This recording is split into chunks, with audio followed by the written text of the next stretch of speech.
Today we're reacting to Slash anyone that went in his cell. Finding 1090 Jake, you know what I'm saying? I'm starting to rock with his videos pretty heavy. Y'all rock with it too, so we're gonna tap into another one of his stories.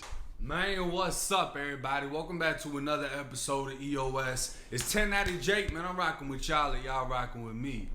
For this video, I'm gonna be speaking on somebody I met inside of prison that I genuinely felt bad for, because he didn't come from a broken home, a struggling community. He wasn't from a bad area. He made a mistake that sent him to prison.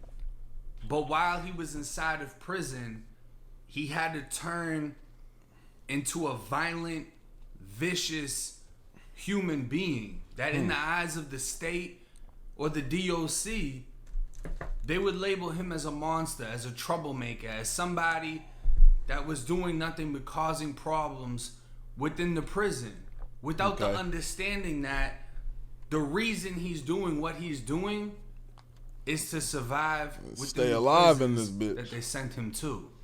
Now, this was 2013, 2014, both years I was at Lancaster Correctional. At the time, it was a full youth offender prison, meaning it was 14 to 24 years old. It was wild. It was off the chain. 14 to 24? Compounds. I didn't even know they did that. They put 14 to 24-year-olds in there? That's crazy. In the state of Florida. When I was transferred through Lake Butler, I was cut at Lake Butler. You can see the sky. I talked to the nurse and I asked her, what is the worst prison compound in Florida? Where are you seeing the most people get transferred from? Because Lake Butler was a medical unit. So if anybody got hit up bad and had to go to an outside hospital, or had to go here for a surgery, they're going to come through Butler and these nurses are going to know where they came from. And she told me straight up, the worst things that she's had to fix, stitch, whatever, have all come from Lancaster CI. Now, I met this kid in confinement. This was after I got hit in the back of the head with a brick. Good God. But I got a ridiculous amount of time in confinement, over 200 days, which turned into over 300 days, because I was racking up DIs while I was in confinement.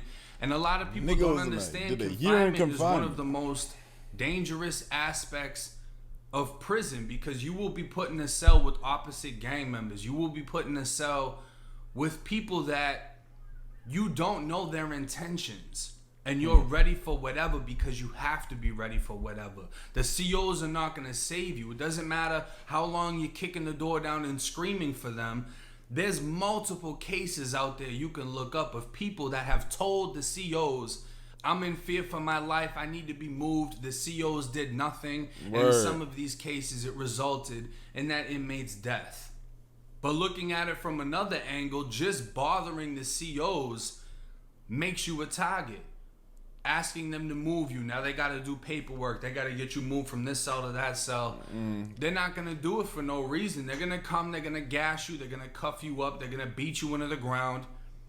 They're going to make you wish you never asked them for help.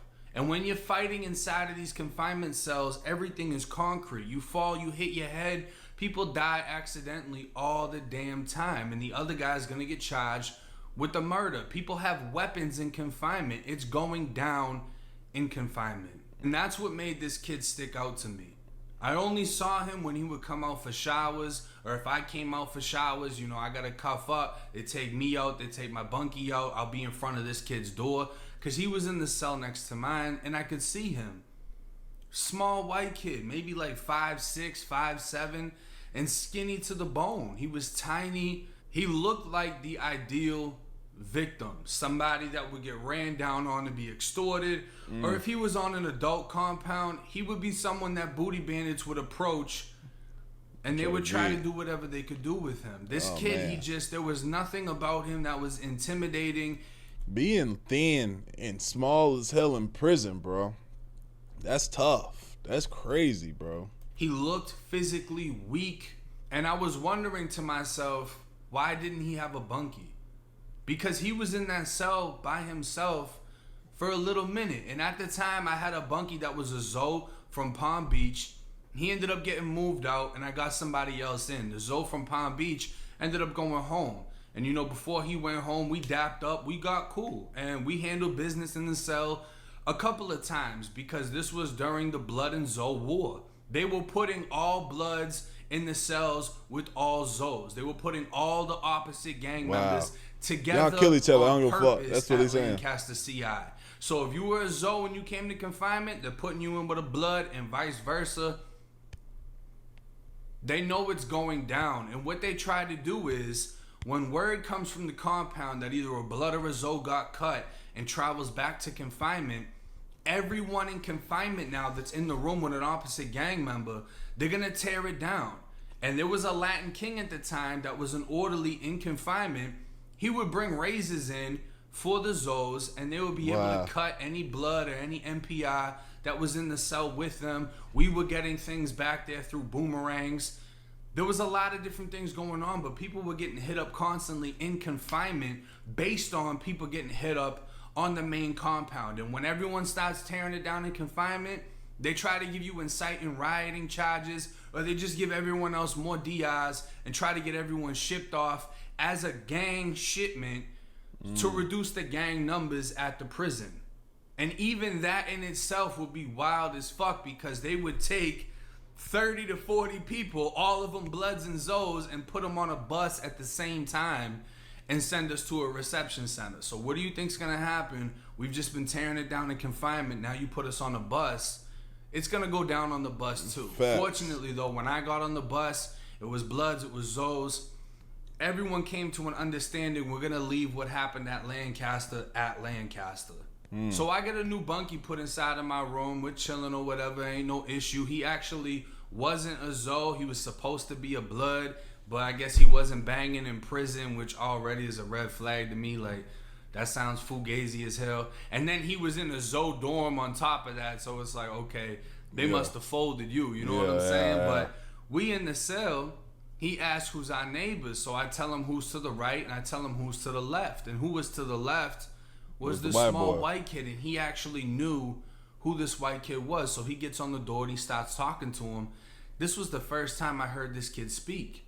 He had a real soft, calm voice. Like, I don't know. He sounded like one of those kids that was like a quiet kid in school that did their work, that didn't bother anybody. And then my bunkie started telling me about him. He said when he first got moved into the dorm, you know, he already had a lock from the 2 weeks in orientation. And them boys ran down on him and tried to make him break it off. And the very first thing he did was he put that lock on a sock and went to trying to fire up everybody he could. He fired up one kid, but he was chasing other people around with the lock. He wasn't worried about the police. You can call him a crash dummy if you want to. But when you have the whole dorm going against you and you're just a fucking fragile white boy with no size on you, you're gonna handle up how you handle up. They ran down on him in the middle of the whole fucking dorm. He popped off in the middle of the whole fucking dorm. You can't really blame him for what he did. He got caught, obviously, and he went to confinement, possession of a weapon, and assault on an inmate. Those are two 60-day DIs, so he's doing 120 days, right? And that's crazy, because so when some motherfuckers run up on you, you supposed to just be like, well, this is what it is. I'm supposed to just get. That's crazy, and you get punished for that shit. To me, that wasn't that unheard of. That wasn't a big deal. It's like, all right, you know, he crashed out. You know what I mean? He could have checked out, but he kind of did some gangster shit, and he crashed out, and he hit somebody with a lock, and you know, I'm sure that they want to get at him the second he hits the pound. It is what it is. But it's when he went to confinement. The second he went to confinement, they put him in a cell with a black kid. I don't know how the hell he got the razor, but the very first thing that he did was cut him. The second he got put into that cell, he cut him. And I started talking to this white kid. You know, he kind of opened up to me a little bit. And he started telling me about these cuttings because he cut 3 different people in confinement back to back to back. The 3 people they put in his cell, first they put him in his cell with somebody, then they put 2 people in his cell after they took the other one out. And he just got to it. He just started slicing shit. So I asked him, you know, why are you cutting all your bunkies? And he tells me the first kid he got put into the cell with, the second they got trays, he tried to take his food. You know what I mean? So he actually gave up his food, and pretty much, just laid there or whatever. And when Buddy got comfortable, he was on the top bunk, he reached up and he cut his face. He cut him down the side of his face. Buddy jumped on the door, gets a kick in the door. The COs come, they take him out. Of course, he's going to get gassed. He's going to go through whatever he goes through because he just cut somebody in confinement. And they want to find the razor. He told the COs he flushed the razor. Somehow, this kid didn't lose the razor. He still had it. They put someone else in his cell.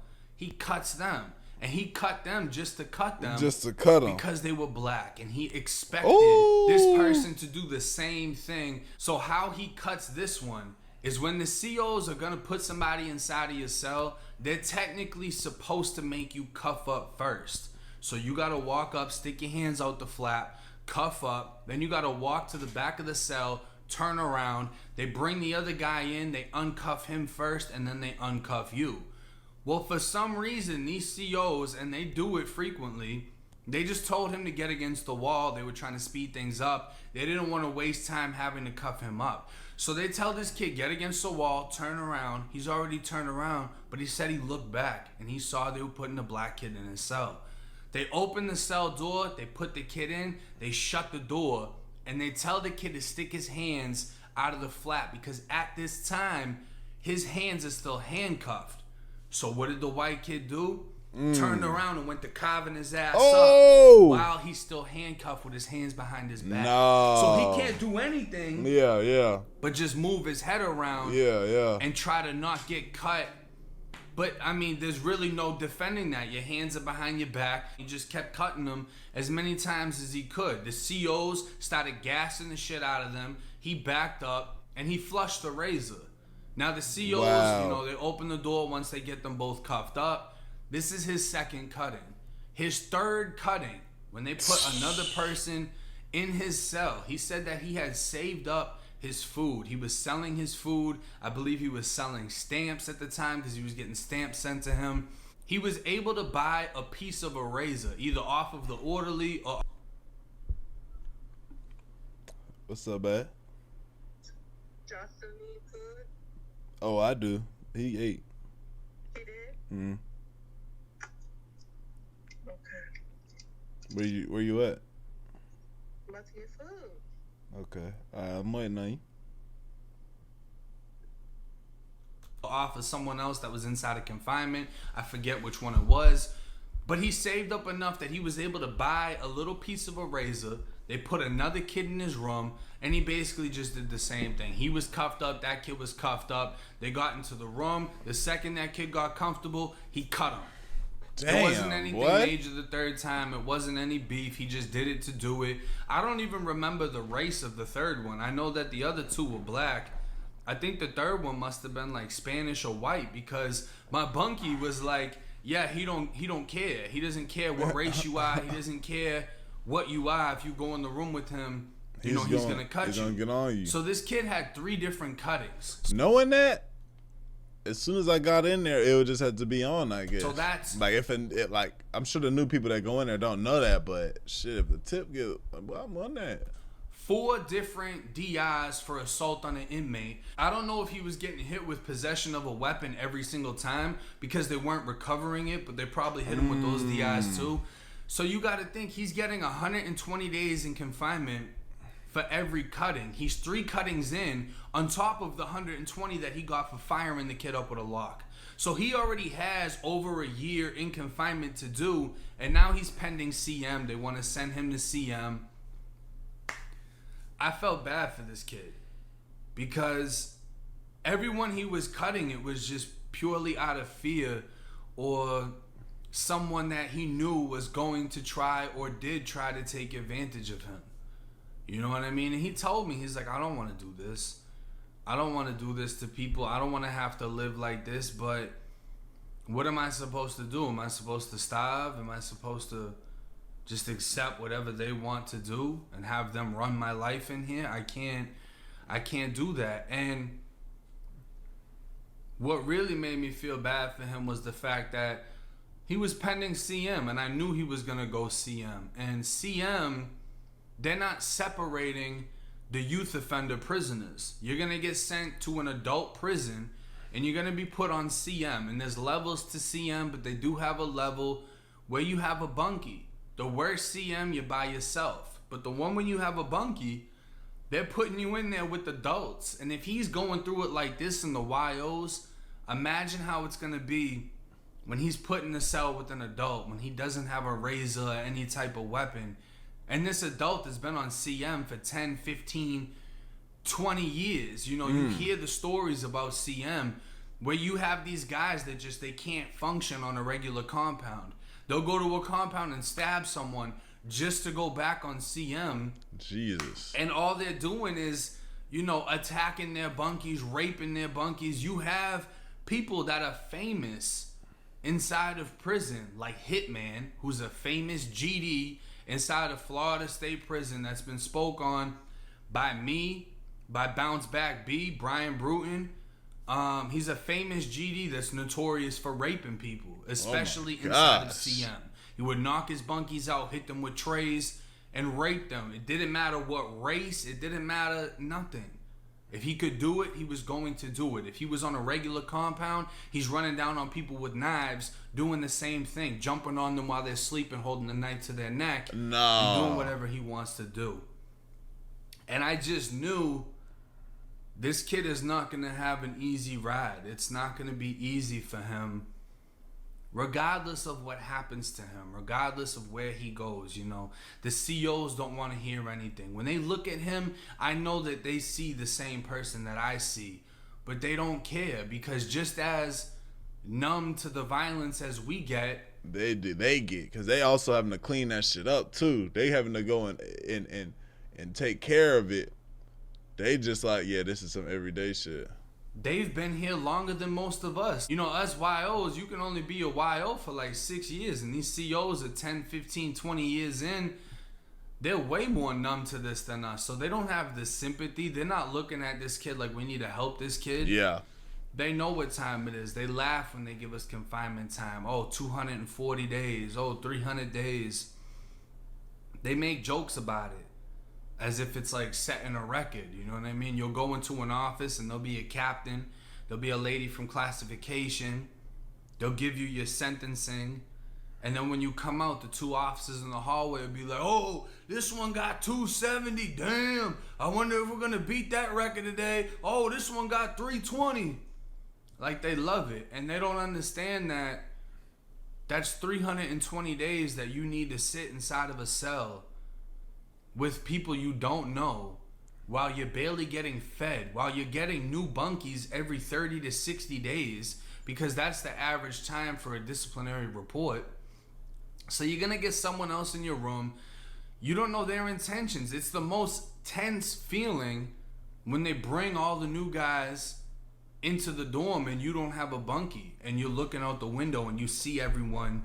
Yeah. You know, they're all lined up. You see who's big, who's small. Yeah, I hope I don't get this motherfucker. You're guessing their gang affiliation by tattoos. You see someone you know, you hoping you get him in your room. And then all of a sudden, they pick the biggest person in the fucking line and they bring him to your door.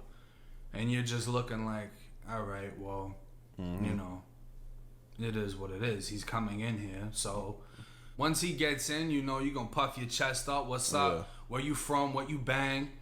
You're going to figure out if it's pressure real quick, because, like I said, that tension is a feeling you really just can't describe. You looking at somebody and you're figuring out, do we have to go to war? Because if we do, we're going to do it right now. We're not going to wait. We're going to handle this shit right now. One of us is going to have to get out of this room. Otherwise, it's just going to be constant war.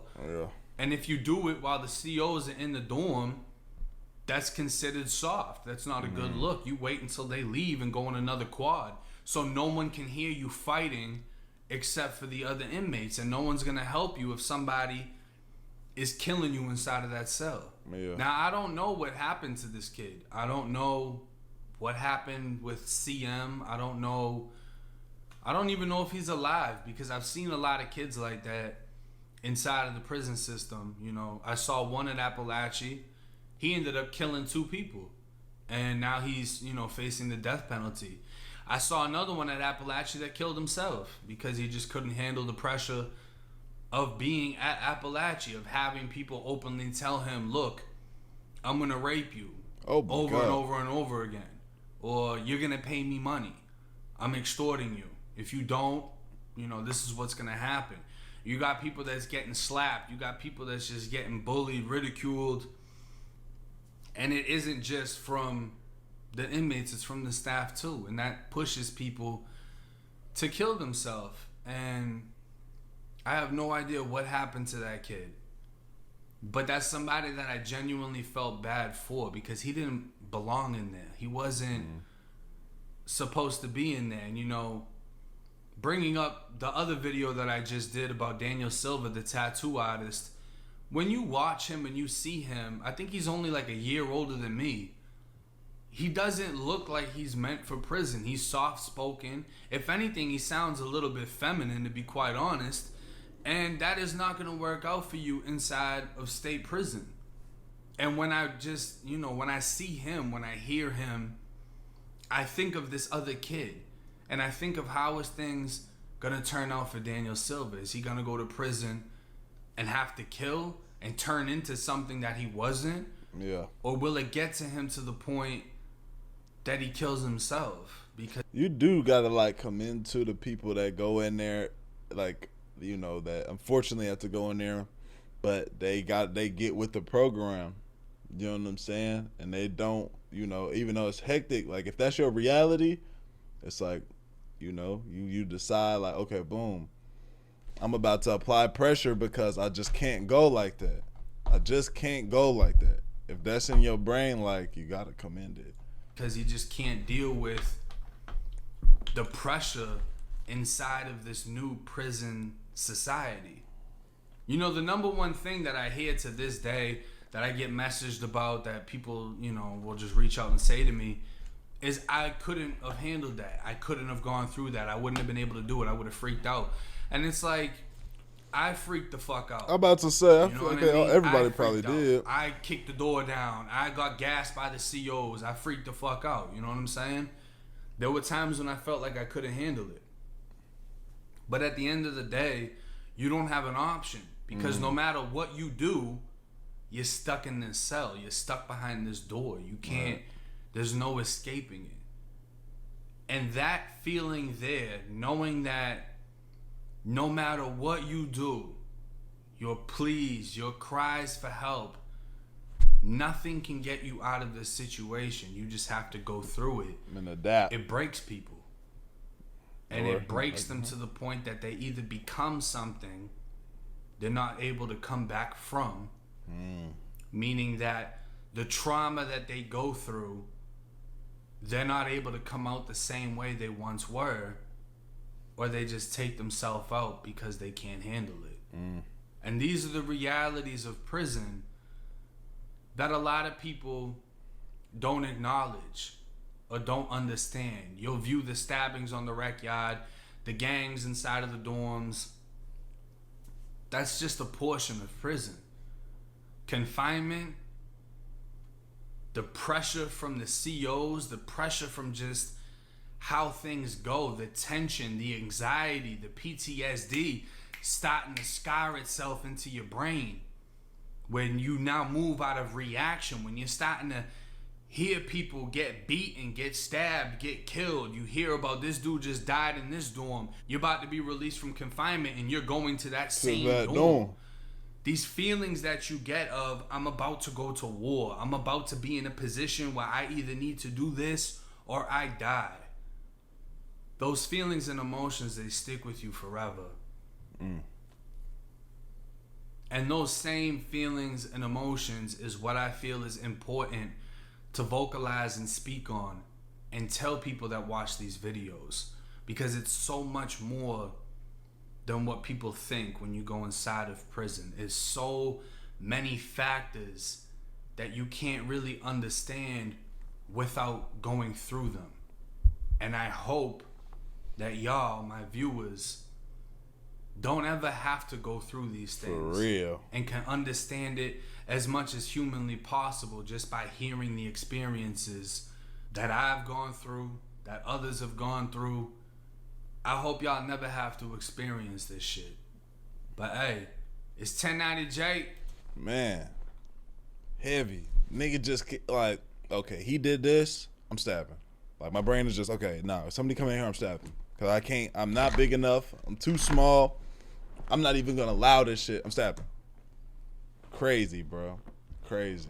That being said, man, y'all let me know what y'all think, bro. Like the video, sub up, comment up, binge review on the channel. I love you, I appreciate you on Griffith.